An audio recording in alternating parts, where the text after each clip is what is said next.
All right, today we're going to talk about two really great men that I esteem from the 20th century, Robert Hutchins and Mortimer J. Adler. Their story is combined, and so I'm doing a combined author bio on them. You'll find a handful of works on our blog from both of them, and their story is really caught up in the liberal arts, in the history of American education to a large degree, and I really honor the attempts that they made to try to improve education in America, because I agree with much of what they taught and said. To understand them a little bit better, you have to understand the history of American education a little bit, so I'll touch on that briefly. The early tradition of American education came through well, first of all, there was just the Bible and home education for the first about 100 years. And then the Scottish Enlightenment played a huge role in American education, and that was a liberal education. That was a liberal tradition. So the liberal arts are the arts that come to us from the ancient Greeks that were established in the Middle Ages, and that's what colleges and universities were based on throughout the Middle Ages. They were to study the 7 liberal arts, those things that helped you, and liberal coming from the root word that liberty and library are developed from, that original Greek Latin root. And so it's this connection between being free, having liberty, and being educated and knowledgeable about certain things. And so the 7 liberal arts, once you mastered those, then you had a Bachelor of Arts degree, because you had mastered or had gained the skills necessary to be a lifelong learner in the 7 liberal arts. And that focus was it was largely to train clergymen, because they were the religious and educational leaders throughout most of the Middle Ages. And it was also to perpetuate personal liberty and societal liberty. And so throughout, especially in the West and England, as it developed in the second half of, after the 1500s, you've got Petrarch and others bringing forward these ancient works, and the liberal arts tradition expands, and an emphasis on classics and original writings, etc., etc., etc. So that's all in place. The Scottish Enlightenment thinkers came over. They helped train the founding generation. Witherspoon and others were part of that tradition. They read Reed and Turnbull. So this was all in place. This is how people were educated. They read original works, often in the original language, which is why scholars communicated for so long very effectively through Latin. So you had to learn Latin. Often you would learn Greek as well. And you would read many of these works in their original. And then you would study and discuss. So a great resource for this that I'll tag to this post is The Education of James Madison, because in that work Swanson does a fabulous job of helping us have a picture of this is how the founding generation was educated. Now, James Madison is an extreme example of that. He had one of the best educations around, but that was the picture. So you'd read, you'd go, if you went to college, you would do it at college. Many people did it on their own. They were self-educated. There's many, many stories. Carry On Mr. Bowditch is also a great example of someone doing the same thing on his own, getting a liberal arts education on his own. You would read classics and discuss them with a mentor, and you would write about them. So that's what education was. That was the American tradition, was the liberal arts, classics, reading, writing, mentoring, discussion, Socratic method. That Socrates would ask questions and people would answer them. That was how learning happened. So we approach the end of the 19th century, and we have Harvard as the elite American school that always really kind of paved the way for the other higher schools, higher education. And there's a resource I'm gonna give you for this one if you really want to know more about the great books and liberal education and the change, and Robert Hutchins and Mortimer Adler, is called A Great Idea at the Time, The Rise, Fall, and Curious Afterlife of the Great Books by Alex Bean. So this is where some of the information of the transition is coming from. So Charles Eliot, I think it was, became the head of Harvard University, became the president of Harvard. And he believed in an elective system. So he's watching these young men, bored to tears, learning their Latin, reciting their Latin, reading all these boring old texts, and he thinks, we've got to mix it up. We've got to make it more interesting for these guys. It wasn't a new idea. It pulsed all through the 19th century, especially in America. The idea that there should be more choice because we're a Republican society was there. So he put it in place, and by 1899, there was a full elective system in place at Harvard. Other elite universities, Yale and others, grumbled, didn't like it, didn't want Harvard to do it, but after they had done it, they followed suit. And so, in the meantime, Adler is born in December 1902, and Hutchins is born in January 1999. So, they're about 3 years apart. And all of this change is happening as they're born. So by the time they get to their universities, education is different. It's not grounded in the great works like it had been. It was an elective program. There were definitely generals like there are today, certain classes everyone was supposed to take. But even those became more and more optional in what you took and how you took them.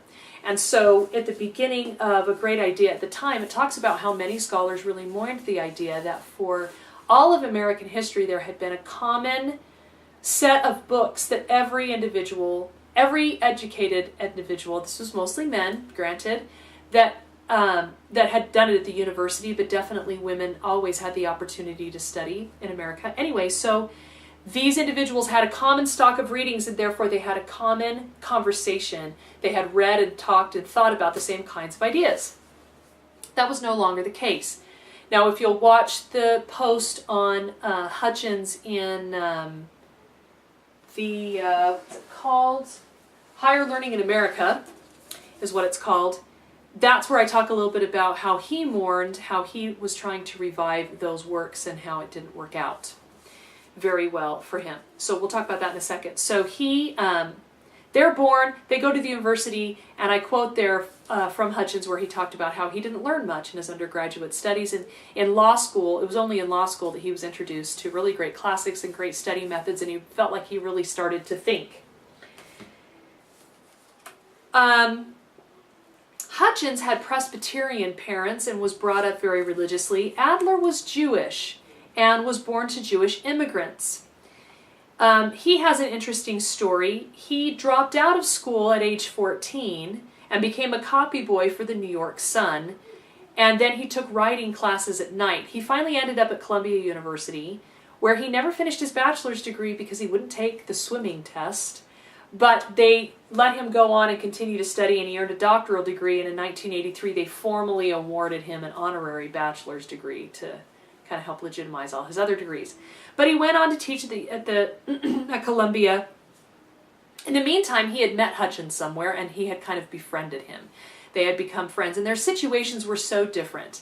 Hutchins was tall and elegant and well-spoken and attractive and wealthier, and Adler had come from this poor immigrant family. He was shorter, less attractive, and they're kind of an interesting couple that way, kind of the odd couple.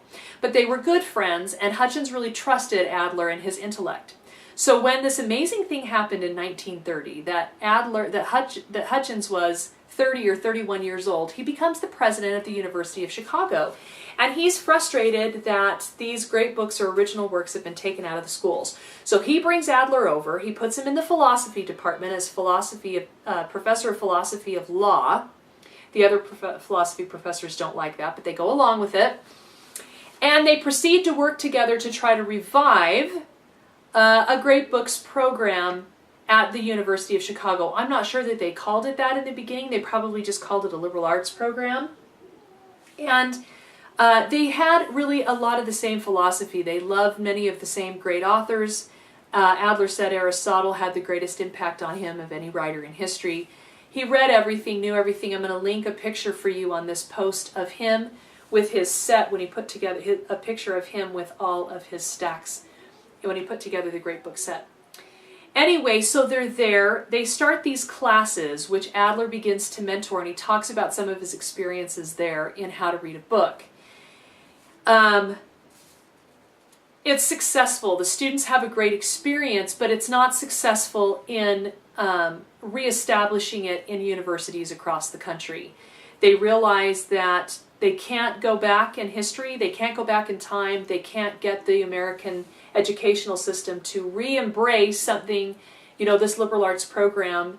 Not that the liberal arts weren't still in the schools, they were in many undergraduate programs, still kind of there, but they definitely weren't the emphasis and they weren't required a lot of the time. So Hutchins and Adler come up with this new idea. They form a board, they go to Encyclopedia Britannica, and they decide to form, they decide to print the Great Books of the Western World set. Now, earlier, Charles Eliot was being interviewed after he established the elective system at Harvard, and he's saying, "Oh yeah, I still believe in the classics. I still believe in liberal arts. It's still part of our program. We should still do that." And one of the reporters says, "Well, then what should people read? What are the classics that you would recommend, since they're not going to get it nearly as much in the schools as they used to? What do you recommend?" And he says, "Well, I make you a list." So the reporter nagged him, followed up on this, and it's the Harvard Classics series. You can usually find both of these sets at your library. You'll find the Harvard Classics. That comes from Charles Eliot and a group at Harvard that established a readings list for people to be self-educated in classics, and the Great Books of the Western World came from Hutchins and Adler and their group. Barzun helped them. What's another name? I can't remember all the names of all the people that helped them. They chose, it's been republished, redefined. They've taken out works that were in it before. They've added new works. It's a 60-volume set now, the second edition of the Great Books of the Western World set. They got some high people to put their stamp of approval on it. They did a big media release.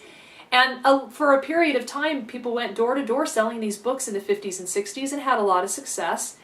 People wanted the classics in their home, but many of these works were very difficult. People didn't really always have the reading tools to have a great experience. And they're definitely not where I would start with anybody to be reading classics. And so if you buy older sets, often, I mean, I bought my set, the pages, you know, they have that gold leafing on them. They were still stuck together from the gold leafing because many of the books had never even been opened by the person who bought them. So this book, A Great Idea at the Time, tells the story of the rise and fall of the Great Books era, and there's still Great Books discussion groups all across the country that read those Great Books sets. I'll link a couple really fun videos of Adler talking about reading and his books. He went on to write over 50 books. He was still publishing and teaching in his 90s and lived to be 98 years old. So he was very mentally active all his life. One other thing I want to tell you about Adler, Hutchins in his book, man, I can never remember the name. The Higher Learning in America. It's such an odd name. Anyway, in his book, he talks about the importance and emphasizes metaphysics. I do believe he believed in God. I don't know what all of his religious affiliation was, but he's pegged as a perennialist. I had to look that up because I didn't know what that was. But he believed that metaphysics was the highest learning. That's things that transcend the human experience. And perennialists are people that teach, that claim or believe that you shouldn't teach facts because facts are ever changing. You should teach principles. And he emphasizes that in his book, and I'm very much in that camp. And also perennialists believe that you should teach people about people before you teach them about things and technology. Because our experience is a human experience and most of what we do is interacting with other people, Hutchins really believed in teaching about principles and about human nature, and the Great Conversation is going to talk about that. Adler was a Jew who converted to Christianity and I think eventually to Catholicism. And one of his lifelong works was another book I'll link for you. I don't think I'll do a separate post on it. It's very academic and a little tough to wade through, and I've not read the whole thing. But for those who are interested, it's called How to Think About God, and I did order it and thumb through it. For years and years and years, he gave lectures on why we should believe in God, how we could believe in God. And he tries to make the intellectual argument for God. This is his seminal work about that he believed he had finally figured out how to make a truly clear and good intellectual argument for God. That's who these men were. They were wonderful. They tried to promote liberal education and belief in God and principles, and I think they're great men. Read up about them. See you next time.